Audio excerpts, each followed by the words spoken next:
Hola, buenas noches. ¿Me escuchan? Sí, se escucha. ¿Qué tal, Diego? ¿Cómo estás? Bueno, Buenas noches. ¿qué Buenas tal? noches. ¿Cómo andan? ¿Qué tal? ¿Cómo Hola, va? ¿cómo les va? Bueno, nos volvemos a encontrar acá en esta clase por Zoom. Eh, ya hace unas semanas que no nos vemos, así que me imagino que ya estarán un poquito más familiarizados con todos los conceptos que han visto hasta ahora de derecho concursal.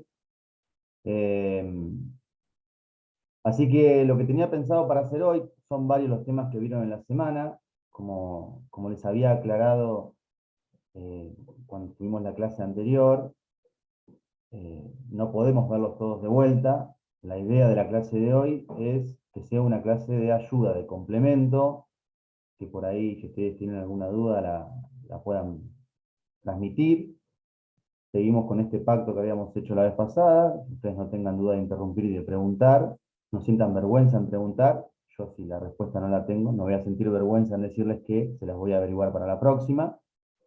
Eh, y después, bueno, yo de los temas que me dieron, que ustedes tuvieron esta semana en las clases presenciales, se me ocurrió la idea de, ya sí, quizá guiarnos por una línea de tiempo, que se las voy a compartir ahora y vamos a ir hablando un poquito de ciertos momentos del concurso preventivo, y después vamos a ir de vuelta mirando la ley, compartiendo la ley, marcándola un poquito, aunque sea, y lo que hice fue generar un usuario con una contraseña que después se les voy a pasar, en lo que se llama la mesa de entradas virtual. ¿Alguno sabe lo que es la mesa de entradas virtual? ¿Alguna vez ha ingresado?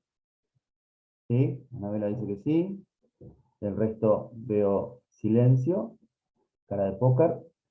Bueno, la mesa de entradas virtual es una página de internet que provee la Corte, donde ustedes pueden acceder a la gran mayoría de los, en realidad todos los expedientes. Hoy en día yo trabajo en un juzgado, yo trabajo en un sistema operativo, y todo lo que surge del expediente después se ve reflejado en la mesa de entradas virtual. Ustedes pueden ver el expediente digital, que es lo que hoy tenemos, afortunadamente, en la mesa de entradas. Ahora vamos a navegar un poquito y van a ver, conseguí un concurso preventivo en un juzgado de Mar del Plata, y encontré varias de las cosas, de los temas que hoy vamos a ver, por ejemplo, una sentencia de apertura, un acta de sorteo de síndico. La idea es que lo que ustedes están estudiando ahora en la ley nada más, en algún comentario que es abstracto si se quiere, ustedes lo vean cómo sucede en la realidad, digamos, qué es lo que pasa hoy en día. La intención es esa. Y después les dejo digamos, el usuario que le creé con la contraseña, porque eso lo pueden hacer ustedes también. Si quieren pueden crearse su usuario y su contraseña y pueden acceder. O sea, lo que va a suceder es que si ustedes ponen concurso preventivo, le va a decir que no, porque son creo que son más de 1000 resultados. Ya la mesa de entradas no les puede brindar todos, el listado, pero si ustedes, no sé, yo por ejemplo puse SA, preventivo pequeño, y ahí aparecieron que son pocos, por lo general los que hay por cada juzgado. Así que bueno, después les paso el usuario y la contraseña y vamos a ir viendo. Bueno, vamos a empezar. Los temas que me habían dado, el primer tema que me dieron es la sentencia de apertura. Ustedes hasta el momento, por lo que tengo entendido e interpreto, han podido ver, bueno, todo el tema de los presupuestos objetivo y subjetivo, un poco lo vimos en la clase de complemento de la vez pasada, y después han visto pedido de apertura de concurso, ¿no? Demanda de concurso. Bueno, qué es lo que sucede con el régimen de cuando hay el tema de las ratificaciones. ¿Han visto desapoderamiento? ¿La palabrita le suena? Artículo 15, 16, el tema del desapoderamiento atenuado, la vigilancia del síndico, ¿sí? Bueno, ¿han visto algo de efectos? Suspensión de intereses, ese tipo de cuestiones. Artículos, bueno, 19, 20, el régimen de qué pasa con los procesos que están en trámite, el foro de atracción. ¿De eso vieron algo? Supuestamente tenían que haberlo visto esta semana. Bueno, cuestión que lo que vamos a hacer ahora, vamos a arrancar con algo muy utilizado. Vamos a compartir.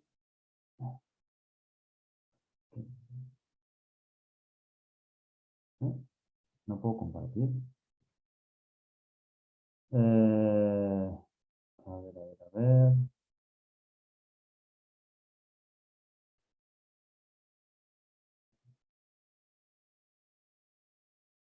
Bueno, aparentemente no puedo compartir. Voy a tratar de salir para entrar de vuelta. Quédense acá. Voy a ver porque si no puedo compartir la pantalla se me va a hacer complicado. Intento esto y si no, hablamos. Salgo y vuelvo, ¿eh? No se me vayan.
Bueno, lamentablemente no me da la posibilidad de poder compartir. Bueno, qué lástima. Porque la verdad que va a ser mucho más sencillo poder explicarles todo visualmente, sobre todo aprovechando esta cuestión de, ¿cómo se llama? De la tecnología. Bueno, vamos a hablar un poquito entonces de la sentencia de apertura. ¿Tienen la idea a mano? Bien.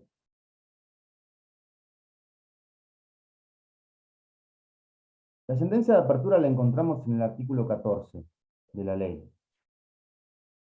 Ustedes si la cuando la lean, es un artículo que siempre por lo general lo van a terminar estudiando, no les digo de memoria, pero entendiendo un poco cuáles son los puntos, qué es lo que se busca con cada uno de los ítems que están acá.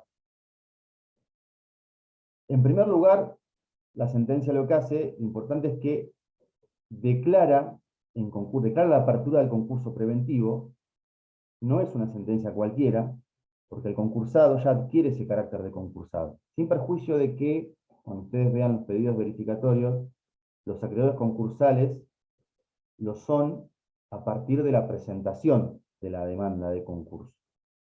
Es decir, los acreedores que se ven afectados por las reglas del concurso, lo son la fecha, el ITER, la fecha límite es la presentación de la demanda. Pero el que lo transforma en concursado, digamos, el que lo instituye en tal carácter, es la sentencia de apertura. Después va a tener sus efectos, se van a retrotraer al momento de la declaración de apertura. Y tiene una serie de pautas que si ustedes, cuando ustedes vean, que yo, bueno, lamentablemente no lo vamos a poder hacer ahora, cuando ustedes ven una sentencia de apertura en un proceso, es un poco, sigue el mismo orden de cada uno de los puntos que tiene que tener la ley. No, en ese sentido no hay mucha diferencia. Y ustedes, les vuelvo a repetir, cuando tengan que estudiarlo, van a tener que estudiar en función de lo que dice esto, desde ya que no lo van a tener que hacer por repetición, sino que van a tener que utilizar la memoria como lo han utilizado en toda la carrera. Lo primero que tiene que hacer la sentencia es declarar quién es el concursado, de quién se abre su concurso preventivo, sus datos, nombre, apellido, domicilio, DNI, quit, en el caso de que también sea se trate de una persona jurídica que lo tiene, o de algún sujeto concursable que tenga el quit. Después, lo que se hace en ese momento es una sentencia que ordena el proceso, porque ya dice, bueno, esto es lo que va a suceder de acá en adelante, ahora vamos a ver a qué apunta, y también lo que hace es disponer una serie de medidas que son del corte cautelar, y algunas medidas que sirven, por lo general, que no está acá, pero sí sirve, que lo hacen en la práctica, para ayudar al síndico a determinar qué activo tiene. Bien. Lo segundo que tiene que tener la sentencia de apertura es la designación de la audiencia para sorteo del síndico. Esto sucede 2 o 3 días después, o a veces en el día siguiente, del dictado de la sentencia de apertura. Este sorteo del síndico, que tiene lugar en uno de los despachos del juzgado, nosotros en el juzgado tenemos un bolillero con unos números, esos números se corresponden, cada uno con el número que le asignó, digamos, la Cámara. Cuando ustedes ya vieron síndico, ¿no? Como en el juzgado de primera instancia, que es quien sortea al síndico, lo que tiene es un listado. Ese listado se lo provee la Cámara, ese listado tiene una vigencia de 4 años, y lo que tiene son por 2 categorías, categoría A o categoría B, depende si se trate de concursos grandes o concursos pequeños, y ahí tiene información del síndico. Ese síndico tiene un número, y ese número está en un bolillero. Nosotros lo tenemos en un bolillero que se celebra un sorteo. Por lo general, se trata de convocar a algún representante del Consejo de Ciencias Económicas para que esté presente y sea como un testigo de ese sorteo.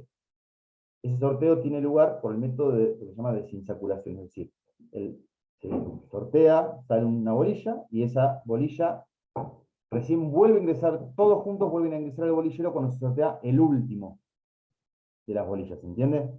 De modo tal que todos los síndicos se les asigna un concurso. Cuando todos tienen un concurso, se vuelven todas las bolillas al bolillero. Eso se llama desinsaculación. Y eso tiene lugar 2 o 3 días después del dictado de la sentencia de apertura. El siguiente punto que tiene la sentencia de apertura es fijar una fecha hasta la cual dice lo que se llama el periodo de verificación de crédito. Acá, ¿qué es lo importante? El periodo sí o sí tiene que tener mínimo entre 15 y 20 días, dice, hábiles, contados desde, acá hay una estimación, dice, desde que se estima concluirá la publicación de edictos. La sentencia de apertura tiene que ser comunicada por edicto. Después vamos a ver, los edictos son en el boletín oficial y en el diario de mayor circulación. Esos edictos se publican por 5 días.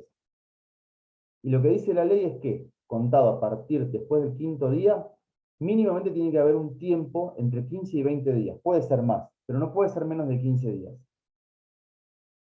¿Para qué son esos 15 días? Bueno, para que los que tienen que presentar su pedido de verificación tengan tiempo de armar el pedido de verificación. Esa es la lógica. Y puedan presentarlo ante el síndico. El siguiente punto es, lógicamente, la orden de publicación de edictos. Y cuando hablamos de edicto, tenemos que irnos al artículo 27-28 que nos dice el contenido de esos edictos. En el concurso preventivo, la carga de publicar los edictos la tiene el concursado. En el caso de la quiebra, la carga está, por ley, puede ser que el juez se la imponga al fallido o al síndico, pero debería hacerlo el secretario del juzgado. Esta carga de publicar edictos, ¿cómo se materializa? Bueno, eso depende de cada juzgado, pero lo que sí sucede muchas veces es que el juzgado genera como una suerte de modelo de edicto, y lo que hace lo que tiene que hacer el concursado, como el edicto es pago en el concurso preventivo, a diferencia de la quiebra, que en la quiebra no se paga, sino que después el boletín oficial o el diario está las resultas de si se obtiene plata o no de la venta de los bienes. En el concurso preventivo es una carga del concursado tener que pagarlo.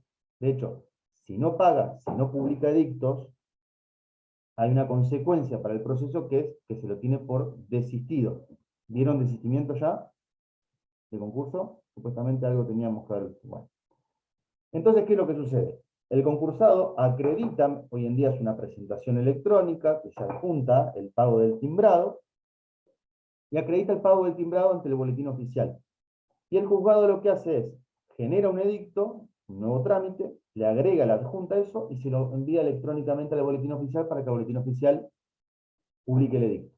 En el caso del diario, como a veces el diario tiene domicilio electrónico, en el caso, por ejemplo, yo trabajo en Necochea, de hecho, estoy en Necochea, no tiene domicilio electrónico el diario, entonces le mandamos el modelo de edicto al concursado a su domicilio electrónico, lo imprime y lo lleva al diario.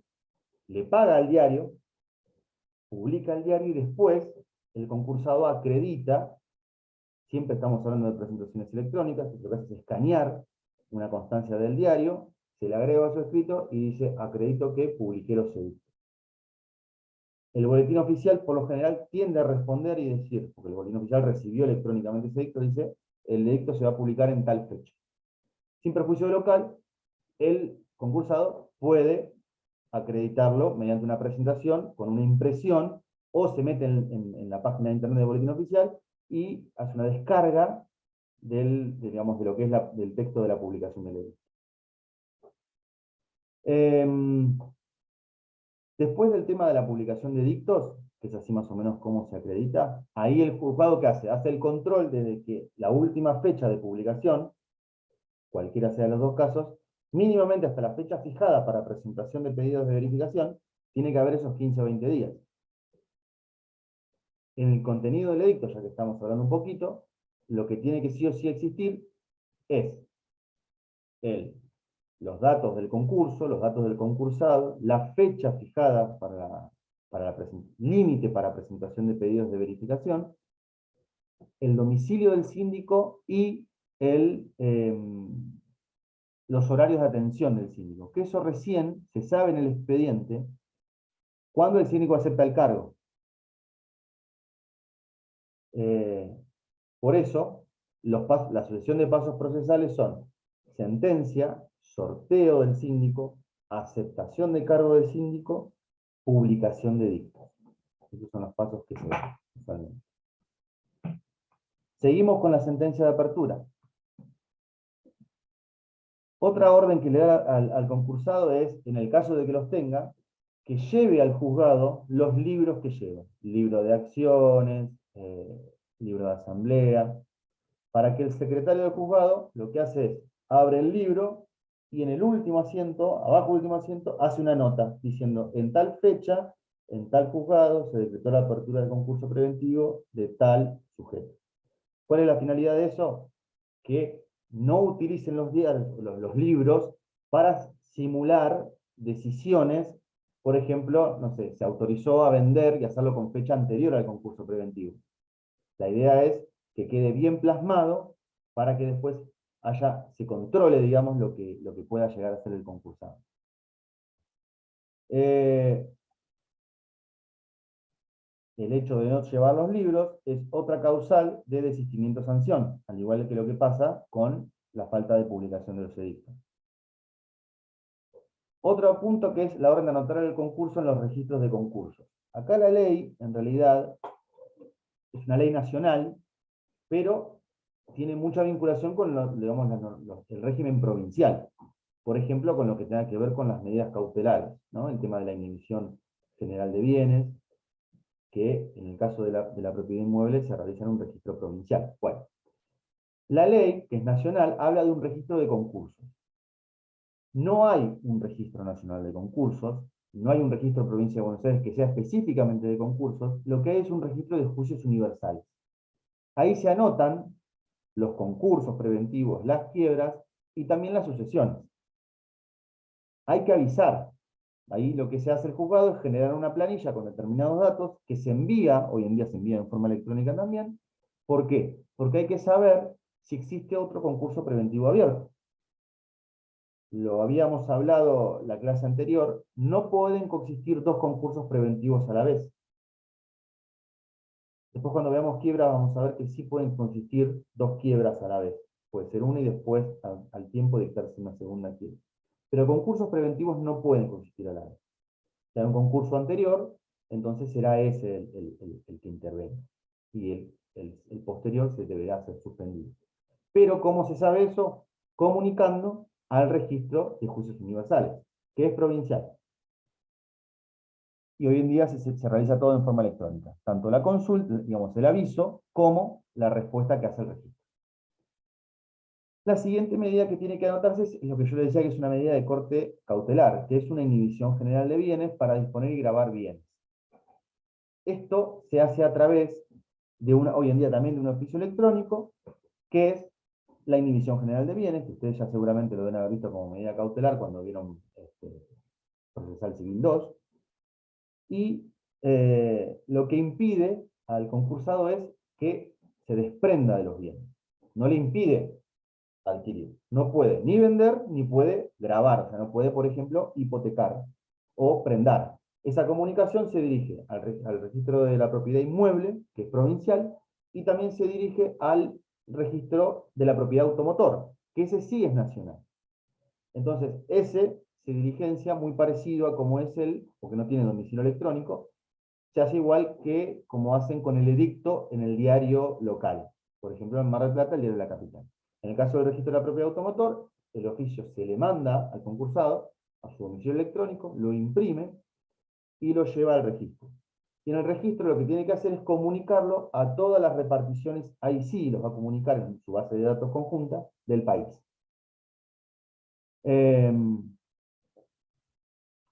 Otra medida que tiene que adoptarse en la sentencia de apertura es el corte ordenatorio, digamos, ordenatorio del proceso, que es el tema de que intimar al concursado para que deposite el dinero para las cartas, la correspondencia. Hay varias formas de notificar la sentencia de apertura. La más conocida es la que hablábamos recién, que es la más importante, si se quiere, la notificación por edictos. Porque esa notificación por edictos admite, implica que se notifica sin admitir prueba en contrario que se tuvo conocimiento de la existencia del concurso. Otra forma de notificación es a través de la correspondencia. Que esto lo que se hace es mandar una carta certificada a cada uno de los acreedores que el concursado denunció en su demanda de concurso. Entonces, si recuerdan cuando vieron presentación en concurso, que es el artículo 11, tiene que hacer un estado detallado valorado del activo y del pasivo. Y cuando habla del pasivo también tiene que llevar un legajo por cada uno de los acreedores que denuncia, acompañando documentación y brindando cierta información. Entre ellas, la información que dan es el nombre y su domicilio. ¿Por qué es importante ese domicilio? Porque después, cuando se decreta la apertura, y por esta forma de notificación que tienen, se tiene que notificar vía correspondencia. Esta correspondencia es una carta certificada, papel, todavía sigue siendo en papel, que ¿quién la tiene que mandar? El síndico la manda. El síndico la confecciona la carta, la ley no establece una forma que tiene que tener, pero el síndico, basándose en lo que dice el contenido del edicto, artículos 27 y 28, y más o menos brinda esa información, ¿no? Dato del concurso, apertura, las fechas que tiene que presentar los pedidos verificatorios, el domicilio del síndico, bueno, el nombre del síndico, la fecha de la presentación del informe individual, presentación del informe general y demás, otra información que surja de la sentencia de apertura y del expediente. Eso sale plata también. Esa plata la tiene que poner también el concursado.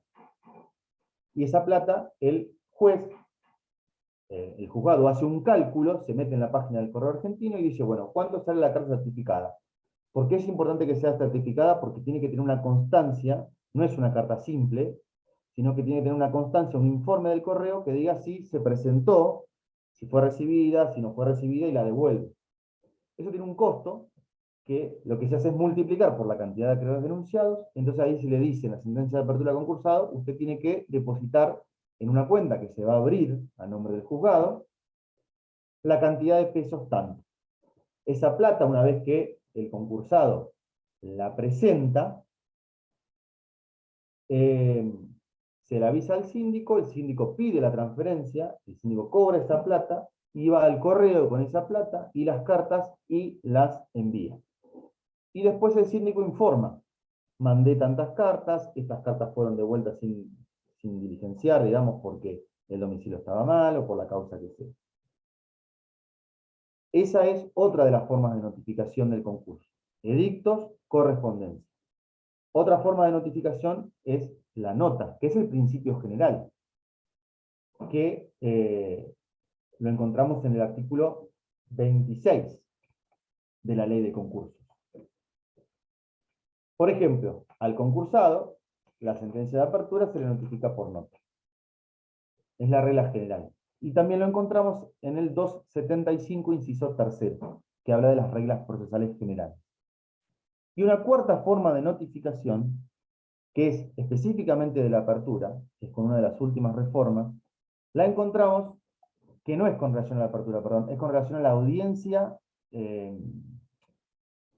a la audiencia informativa, que tiene que ser notificada a los acreedores en el establecimiento laboral, pero exclusivamente la audiencia informativa, dice. Ahora les voy a explicar un poco qué es la audiencia informativa. Pero volvemos un poquito al tema de estas medidas ordenatorias que adopta la sentencia de apertura. Como punto noveno, también está en la sentencia de apertura, es las fechas que el síndico debe presentar el informe individual y el informe general. Entonces, si ustedes se fijan, hasta ahora tenemos el sorteo del síndico, la fecha límite para presentar pedidos de verificación, la orden de publicar edictos, la presentación de los libros, la orden de anotar el concurso, la intimación para que deposite la plata para las correspondencias, fechas en que debe presentar el informe individual y el informe general. En el edicto va, una vez que está aceptado el cargo del síndico, los datos del síndico, la fecha límite para presentar los pedidos de verificación, va la fecha para presentar el informe individual que tiene el síndico, la fecha que tiene para presentar el informe general, y la fecha en que se va a celebrar la audiencia informativa. Esto viene bastante después, en lo que es la línea de tiempo, la audiencia informativa. De hecho, son 5 días antes de que termine el periodo límite que tiene el concursado para presentar las conformidades al acuerdo. Acá les hago un paréntesis y les recuerdo que el concurso preventivo es una técnica, un recurso, un instituto, si se quiere, una respuesta, una forma de solucionar un problema que era el estado de excepción de pago. ¿Se acuerdan? ¿Cómo era? A través de la negociación. ¿Cómo es esta negociación? Bueno, el proceso está encaminado a determinar cómo está compuesto el pasivo del concursado, y de ese pasivo una porción, una parte, en realidad todo se puede, pero por lo general está destinado a una parte. Lo que se busca es que el concursado logre un acuerdo. Y con ese acuerdo, en donde posiblemente consiste en una quita o una espera, ¿no? Te pago menos, te pago a tantas cuotas, una refinanciación si se quiere, pero pagando menos, por lo general. Con ese acuerdo, ¿cómo se instrumenta? Haciendo una propuesta y acompañando conformidades. Para eso tiene un periodo. Ese periodo se llama periodo de exclusividad.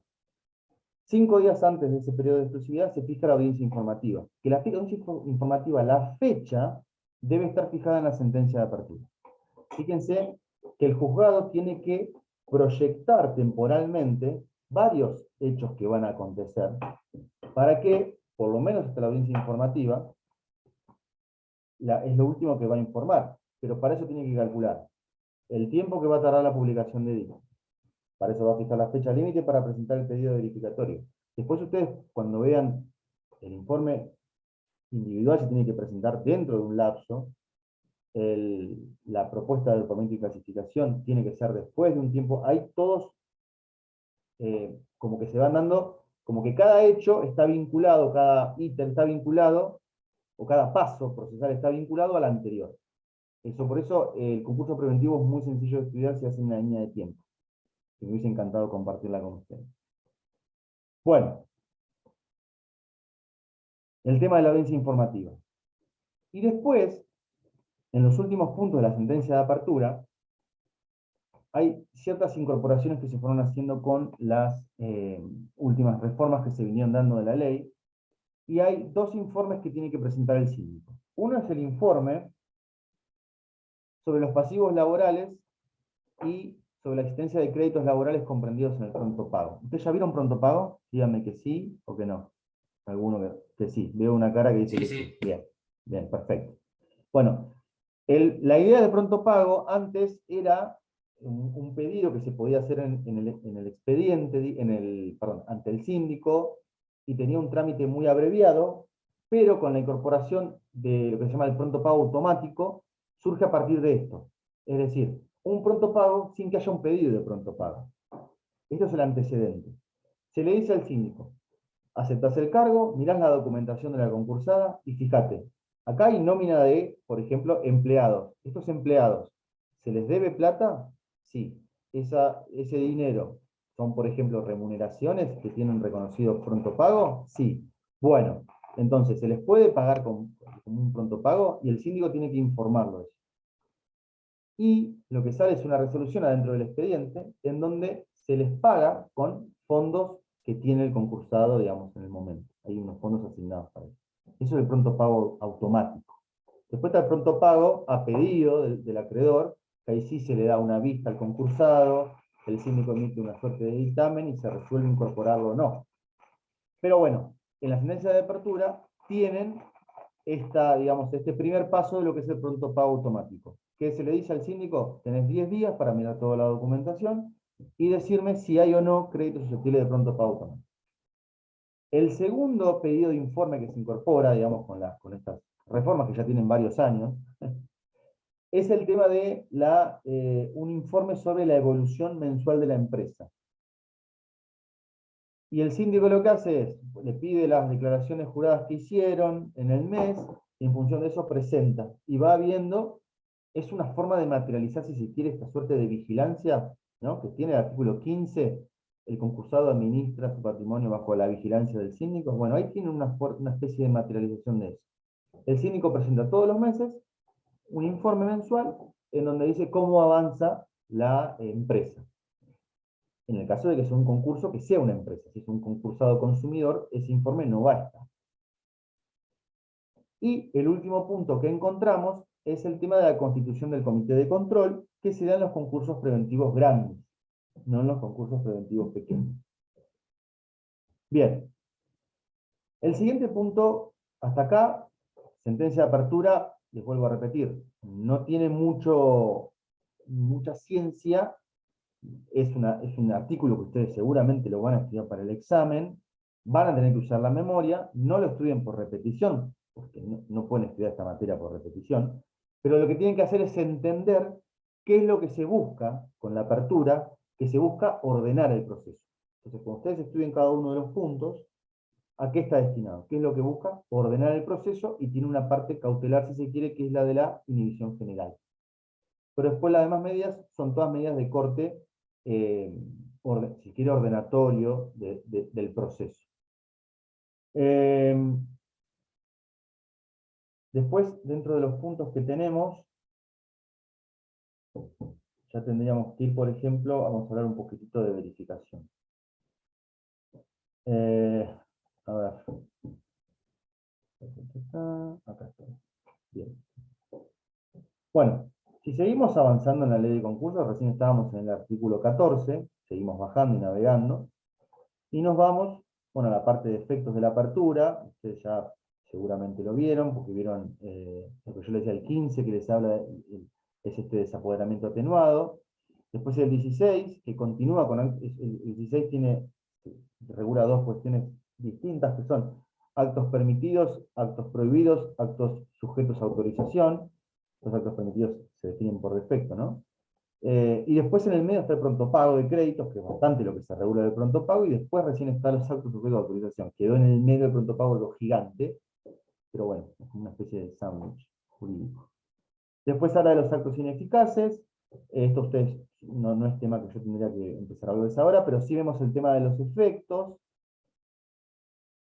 Bueno, el tema del régimen de juicios contra el concursado, por ahí, no sé si vieron algo al respecto, el artículo 21. ¿Vieron algo de eso? ¿Qué es lo que pasa con los...? Porque un concursado se concursa preventivamente y, por supuesto, que puede tener juicios que están tramitando. De hecho, una de las obligaciones que tiene el concursado en su demanda de concurso es denunciar cuáles son los juicios en trámite. ¿Qué es lo que pasa con esos procesos? ¿Vieron algo de eso?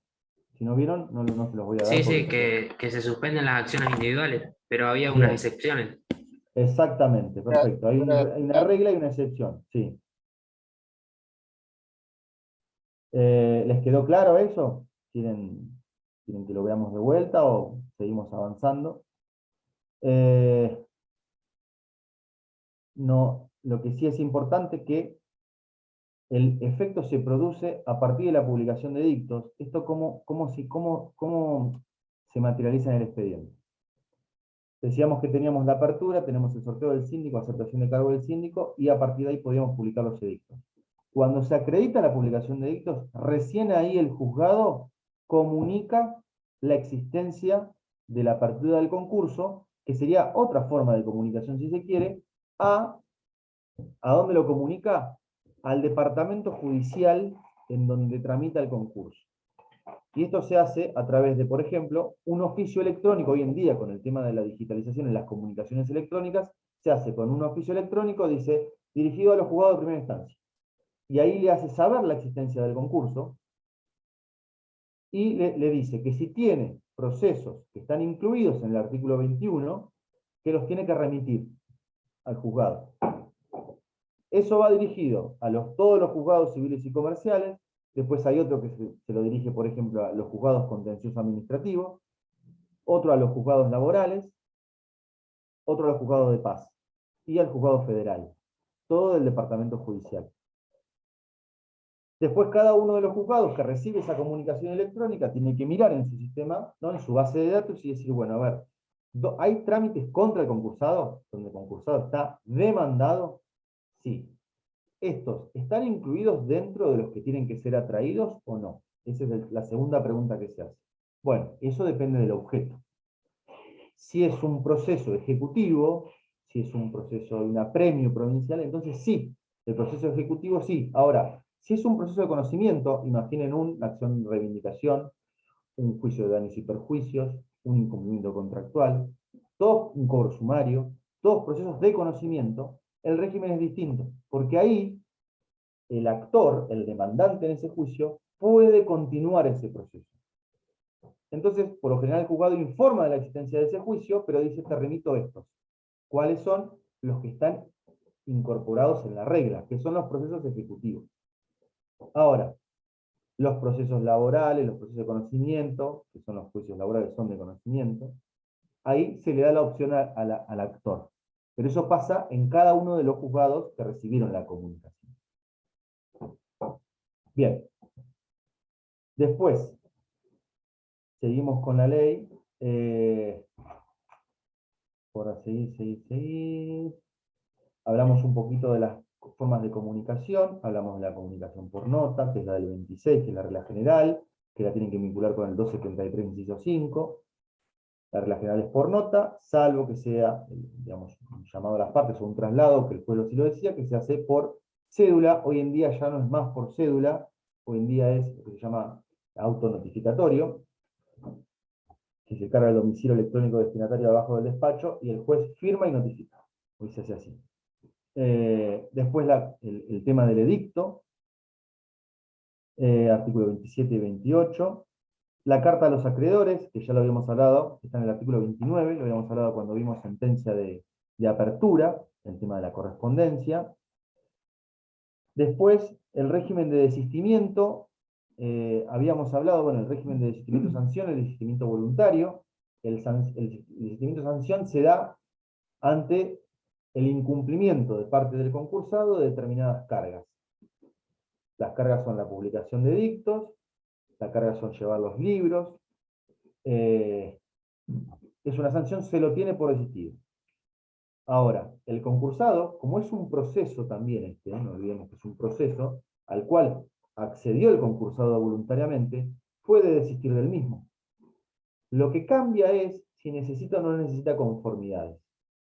Y ahí tienen el segundo párrafo del artículo 31, lo que te dice es qué acreedores tienen que tomarse, o qué pretensos acreedores tienen que tomarse, para lograr ese 75% del capital quirorafario. Es decir, hasta la publicación de edictos puede presentarse y desistir. Yo les había conseguido ahora en un concurso que estaba desistido, por ejemplo. Es mucho más sencillo. Pero bueno, si después de publicados los edictos, como ya se empezó, digamos, la comunicación, ya ahí en ese caso, para poder lograr el desistimiento del concurso, lo que se necesita es, dice la conformidad, del 75% del capital quirorafario. ¿Cuál es la base de cálculo de ese 75? Depende del momento del concurso. El 31 del segundo párrafo del 31 es para hacer un cuadro de doble entrada, es lo más sencillo. Yo lo tenía por ahí dando vueltas, pero ahora no se me da, que lo puedo compartir. Ya después de lo que es el régimen de desistimiento, podemos hablar de los pedidos de verificación. Esto sí es un tema importante, ya lo han visto, que es el artículo 32. El artículo 32 lo que establece es la regla para aquellos acreedores concursales, es decir, de causa o título anterior a la presentación, dice, y sus garantes, dice, deben formular al síndico el pedido de verificación de sus créditos, indicando monto, causa, privilegio. Bien. En primer lugar, la causa es la causa fuente, es el hecho, como para decir, o el título, digamos, llámese la firma de el contrato, si se quiere. Eso lo puede hacer, o el hecho, por ejemplo, en un accidente de tránsito, si es un proceso de conocimiento, en un accidente de tránsito, el día del accidente. Después, no solo tienen que presentarlo los titulares, sino también sus garantes, dice la ley. Y dice, deben formular al síndico se formula el pedido de verificación. El pedido de verificación de créditos es una suerte de demanda, donde alguien lo que tiene que hacer es buscar convencer al juez eventualmente de que es un acreedor, de que tiene un crédito de causa o título anterior a la presentación en concurso. Para presentar este pedido verificatorio no se exige representación legal, ¿no? No tiene que ser presentado con la firma de un abogado, como pasa, por ejemplo, con una demanda. De hecho, muchas veces hay muchísimos pedidos verificatorios que son una carilla nada más, en la cual se presenta y ahí explica cuál es el origen de su crédito, y lo que tiene que decir es si es privilegiado o no. Eso es lo único que ustedes van a estudiar con relación a privilegios, tiene que ver con los pedidos verificatorios, y después cuando ve la sentencia, si se reconoce o no reconoce con carácter privilegiado, que después se proyecta en a quién le tiene que hacer el concursado esta propuesta de acuerdo, con quién necesita homologar esa propuesta, y las mayorías que se necesitan dependen si es quirorafario o si es privilegiado especial. Después no van a tener que estudiar cómo está compuesto cada privilegio.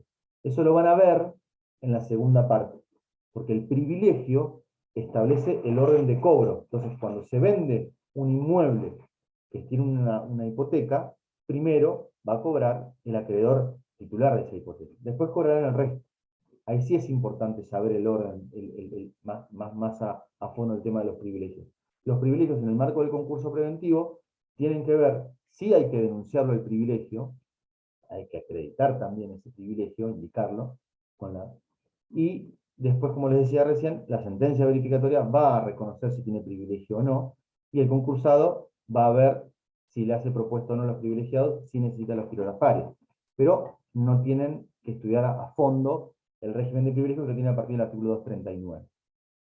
Dicho esto, les digo, en el pedido verificatorio se trata de convencer al juez, porque si bien va dirigido al síndico y se presenta ante el síndico, hay que convencer finalmente al juez, porque es el que decide.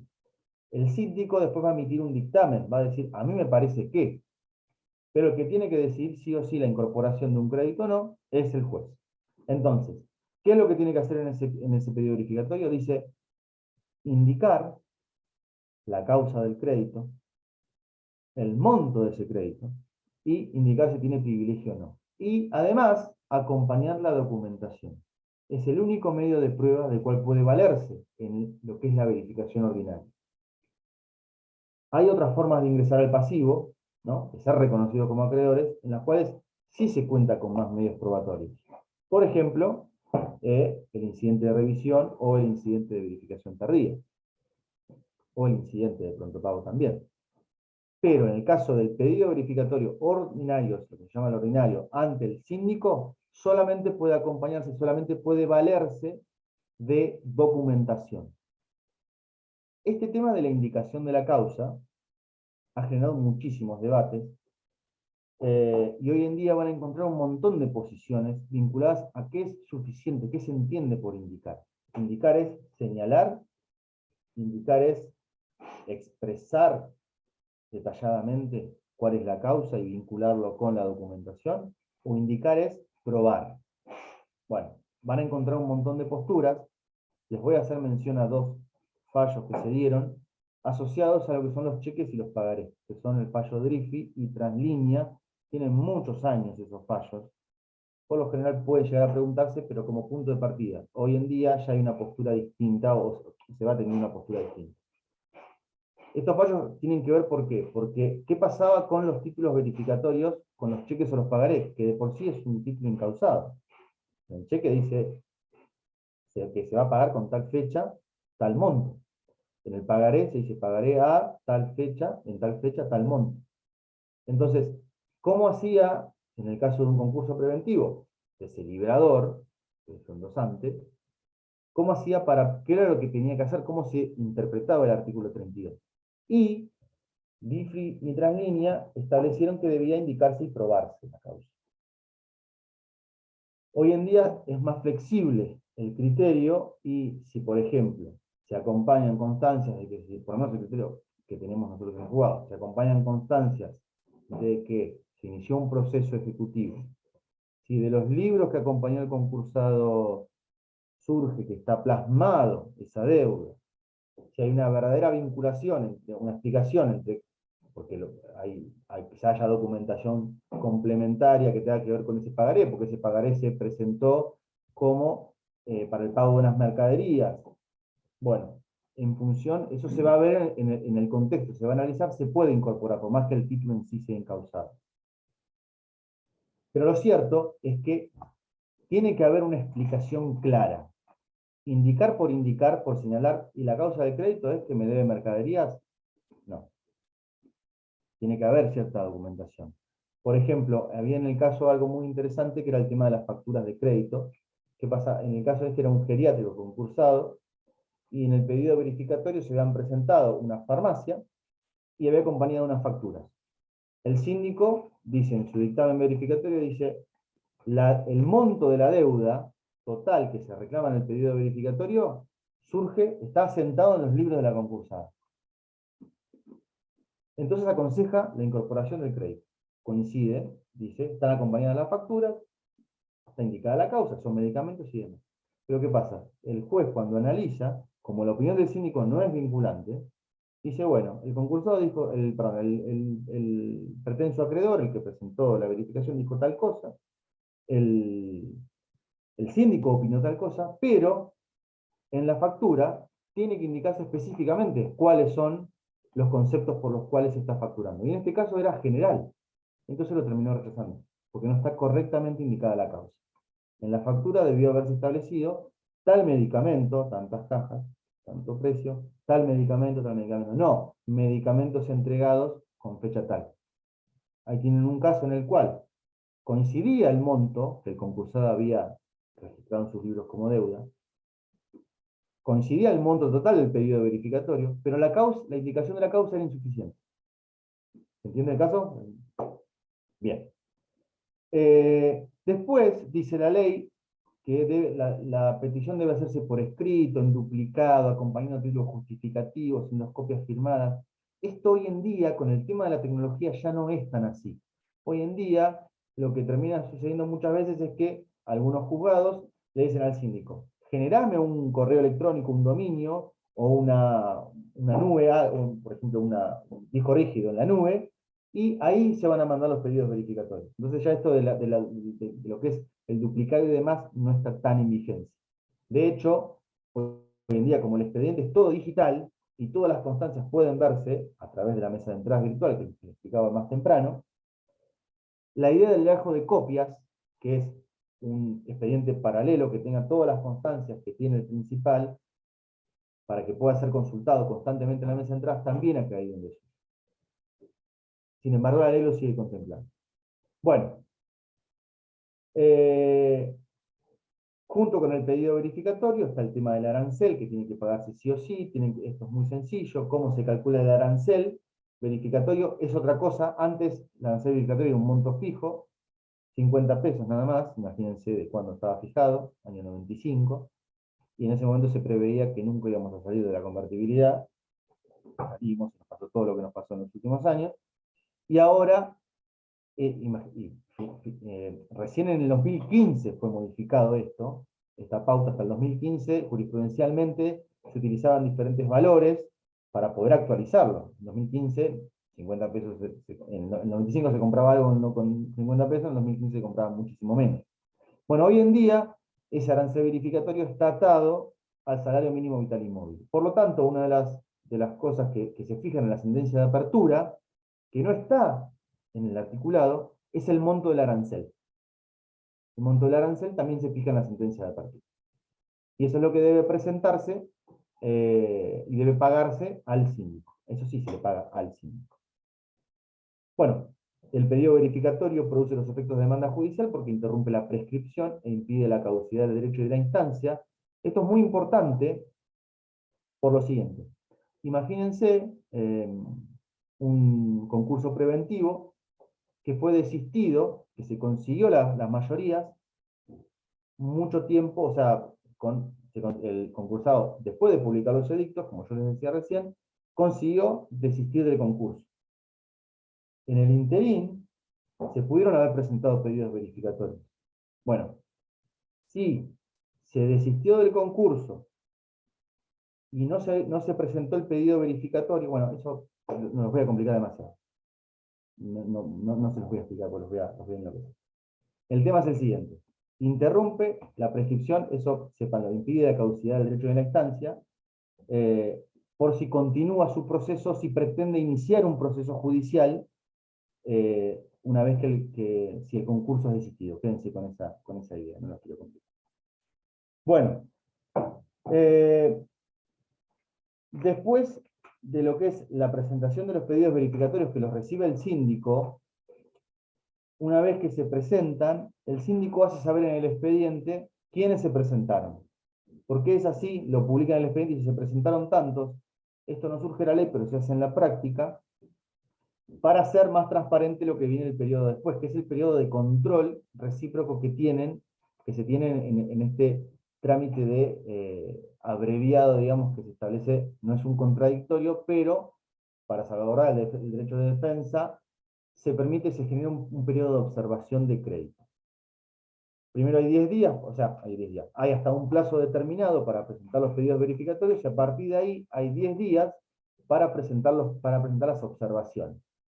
El concursado o los que también presentaron pedidos verificatorios pueden ir al domicilio del síndico, dice la ley, y pedir el pedido verificatorio y hacer una observación y decir, por ejemplo, en el caso de la farmacia, quizá algún otro acreedor que presentó su pedido verificatorio, o el concursado puede tranquilamente haber dicho, mirá, está mal hecho este pedido, no está bien indicada la causa.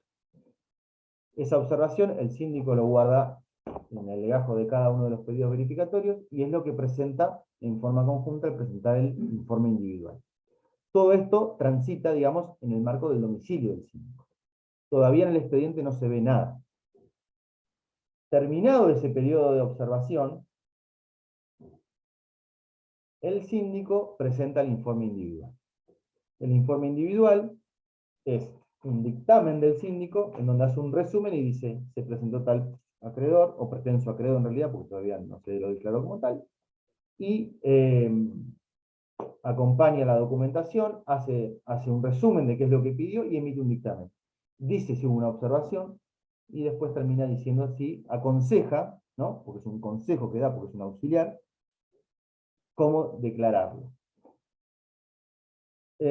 Acá lo que sí tienen que saber es que después el juez teniendo en cuenta el informe individual, la observación si la hubo, la opinión del síndico en el dictamen, la observación si la hubo y el pedido verificatorio en sí, más otra documentación que pueda surgir del expediente, dicta la resolución judicial dentro de los 10 días de presentado el informe. El informe se tiene que presentar en el plazo de 20 días de finalizado el periodo de observación. Y el periodo de observación son 10 días después de finalizado el periodo para verificar, la fecha límite para presentar los pedidos de verificación. Voy de adelante para atrás. Ahora voy para adelante. Entonces tenemos una fecha límite para presentar los pedidos verificatorios. Después de esa fecha límite hay 10 días para las observaciones, y después de ese plazo hay 20 días para que el síndico presente el informe individual. Después de eso hay 10 días para la resolución judicial. Cuando estudien plazos, se les pregunte, en la línea de tiempo, no solo cuenten la cantidad de días que establece la ley, sino desde cuándo hay que contar cada uno de ellos. La resolución verificatoria es una sentencia que es muy importante porque determina cómo se va a conformar el pasivo, cómo va a estar, si se quiere, servida la mesa, para que después el concursado negocie. El concursado va a saber de quiénes tiene que conseguir las conformidades. En esa sentencia verificatoria el juez puede declarar, los pedidos verificatorios puede declarar el crédito verificado, admisible o inadmisible. Esas son la suerte del pedido verificatorio es una de estas 3 posibilidades. ¿Cuándo es verificado? Cuando el juez reconoce la totalidad, digamos, del monto y privilegio del crédito pedido, y no hubo observación, y el síndico no emitió un dictamen desfavorable en algún aspecto. Lo vuelvo a repetir. Verificado es cuando se pidió 10, con 10 de los cuales 5 son privilegiados, 5 son quirografarios, el síndico dijo que lo mismo, y no hubo observaciones, y el juez le parece lo mismo, coincide, digamos, con lo que dijo el síndico. Ahí es verificado. Ahora, si hubo alguna observación por parte, alguna impugnación por parte del acreedor, de algún acreedor, o el mismo deudor, en ese periodo posterior, ¿no?, que yo les decía que había de 10 días para impugnar, o si no habiéndola, el síndico aconsejó algo distinto de lo que se pidió, ahí puede ser que sea admisible, porque reconoce, es admisible, puede ser que reconozca todo lo que pidió, o parte de lo que pidió. Es admisible, puede ser que reconozca todo el monto, pero no reconozca el privilegio. Es decir, cuando no coincide lo que resuelve el juez con lo que se pidió, va a ser admisible. O coincidiendo, ¿no? Pedido verificatorio dice 10 quirografarios, 10 privilegiados, el juez dice 10 quirografarios y 10 privilegiados, pero en el medio hubo o una observación o el síndico aconsejó algo distinto. Ahí es admisible.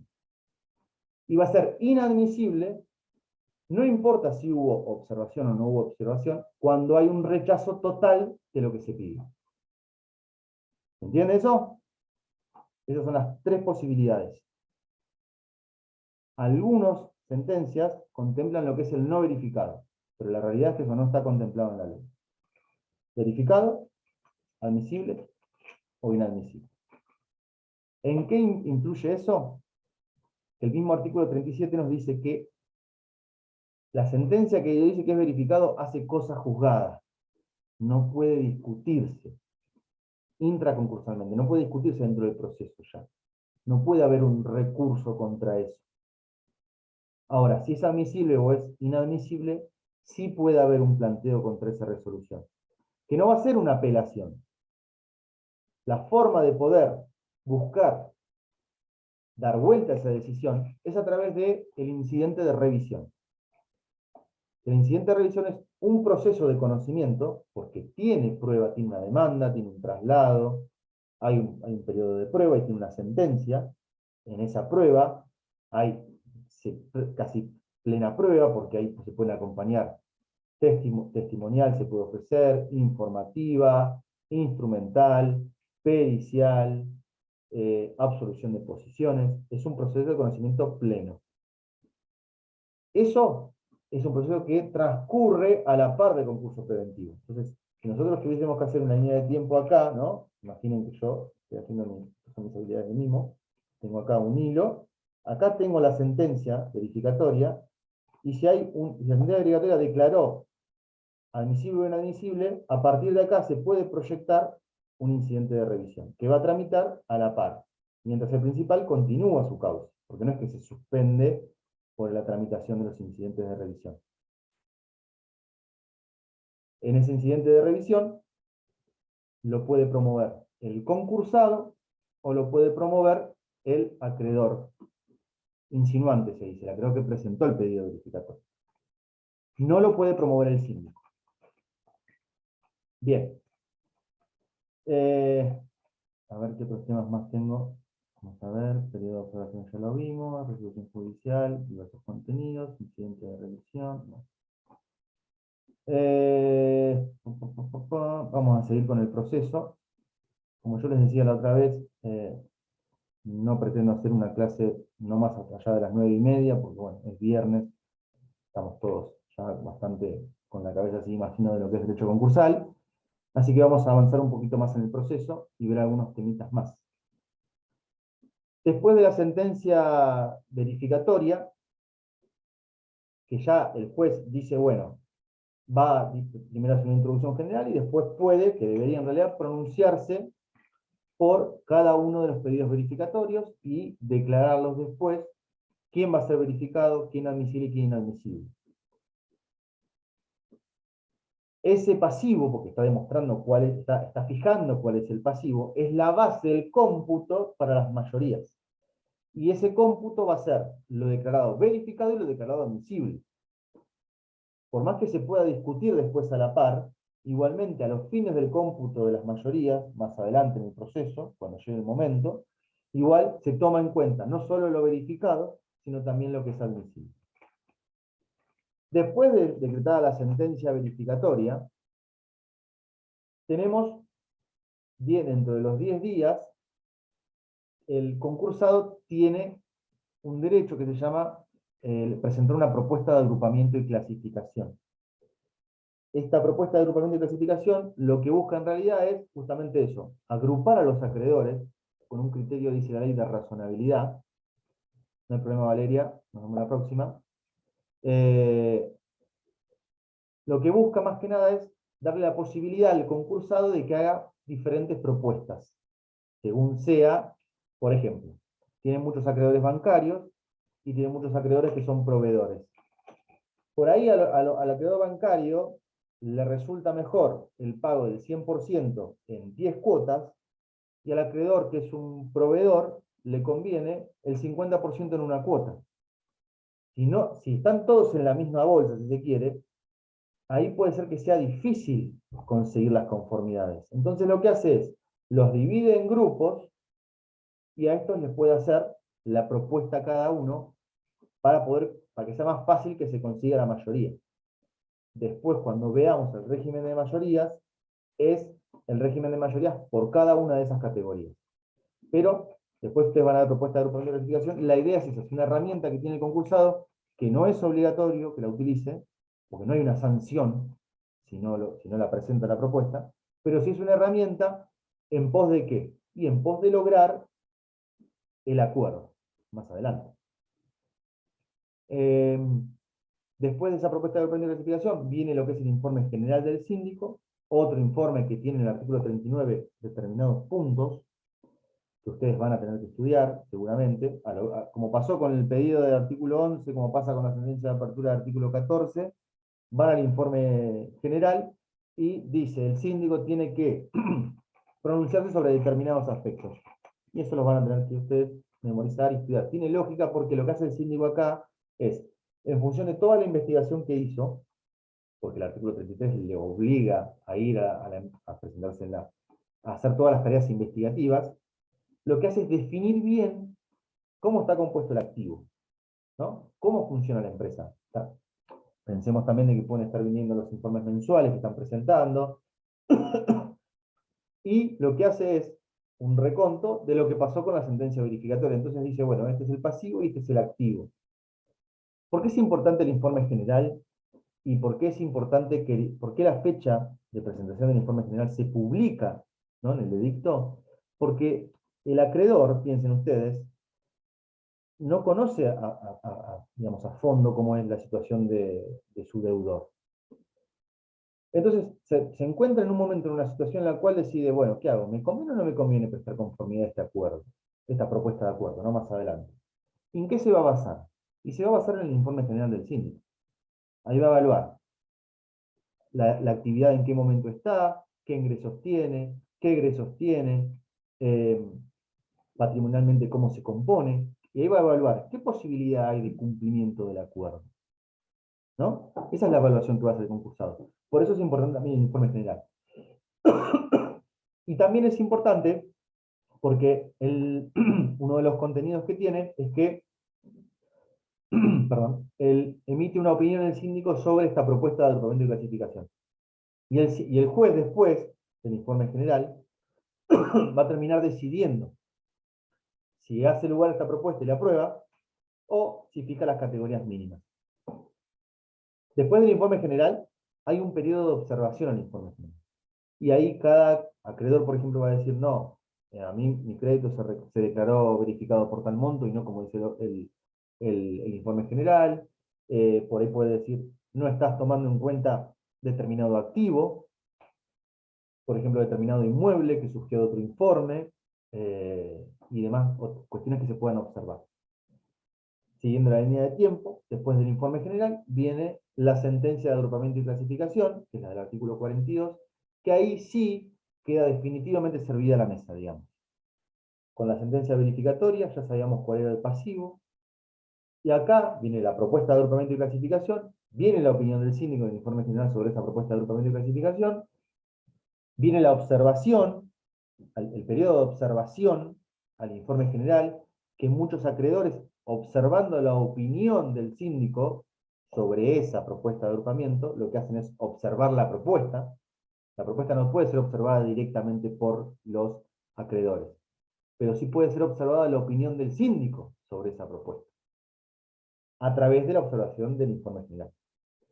Después de todo eso, el juez dice, bueno, las categorías son estas. Este es el estado de situación, esta está la mesa servida, se sentaron estos acreedores, y con estos acreedores tenés que negociar. Esto está dirigido al concursado. Y arranca el periodo de lo que se llama periodo de exclusividad, que en principio son 180 días hábiles que pueden ser extendidos por 30 más. 5 días antes de ese periodo de exclusividad, ¿qué tenemos fijado? La audiencia informativa. ¿Se acuerdan de esa audiencia que estaba fijada en la sentencia de apertura?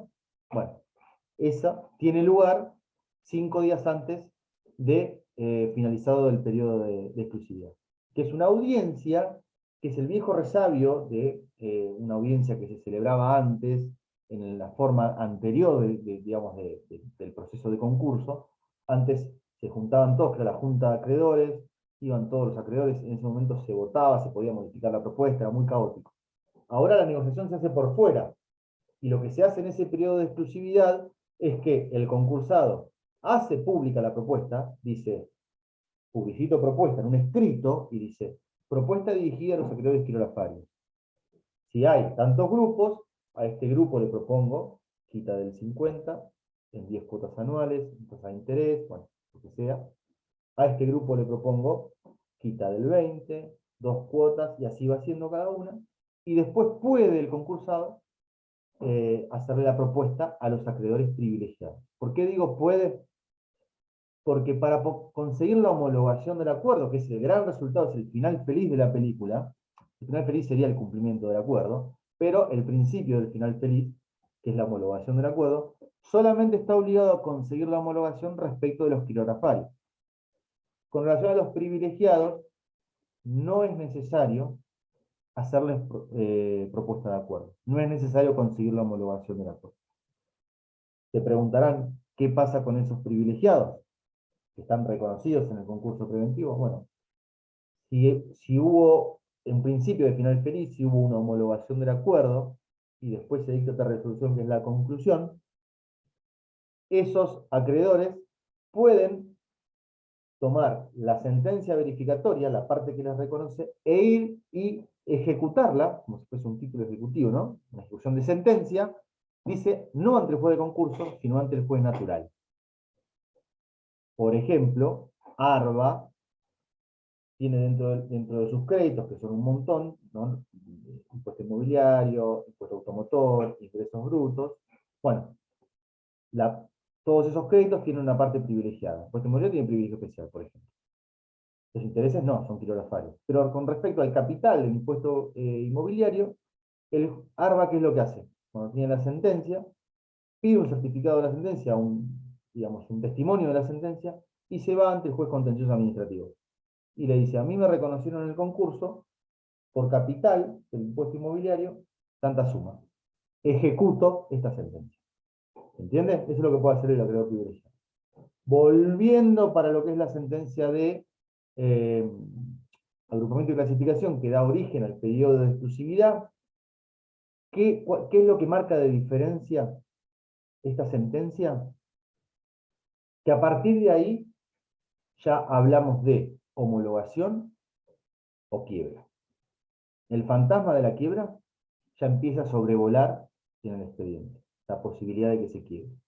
¿Por qué? Porque hasta la sentencia esta se puede desistir del concurso.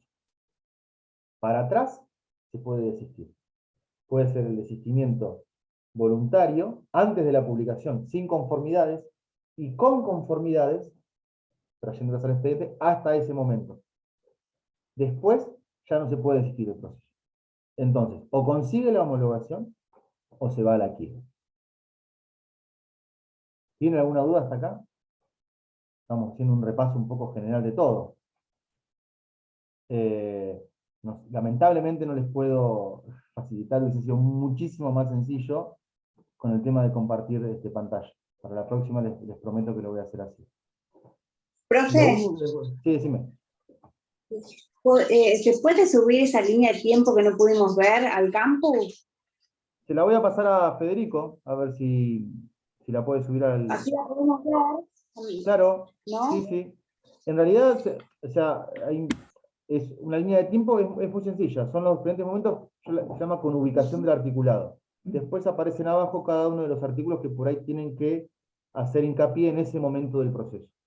Porque si no, no se estudia del 1 al 77. Se estudia, vamos saltando de un artículo al otro. Entonces la ley, la línea de tiempo esa contempla esa posibilidad. No sé si ustedes llegaron a ver declaración de existencia del acuerdo, llegaron a ver impugnación de esa declaración de existencia, me parece que sí. ¿Qué es lo que sigue después? Pero bueno, si quieren lo vemos la clase que viene, yo ya son 9:30, a mí me queda una clase más. Lamento que esta haya sido así, porque la verdad yo la tenía preparada de otra manera. Si quieren hacer preguntas, o si no, si quieren ya damos por finalizado. Me parece que estas clases más de una hora se hace muy difícil que se preste atención en este tipo de comunicación. Distinto es si estamos en forma presencial, que es otra cosa. No sé si tienen alguna duda más, ¿no? Bueno, les agradezco el tiempo dado, es un viernes, son 9:30 de la noche. Que tengan un buen fin de semana, y nos vemos la próxima clase. Yo quería ver, bueno, nos vemos, sí, no sé cuándo va a ser la próxima clase, después veo el tema de pasarle la línea de tiempo a Federico. Nos vemos, chicos. Chao, buenas noches. Gracias, buenas noches, profe.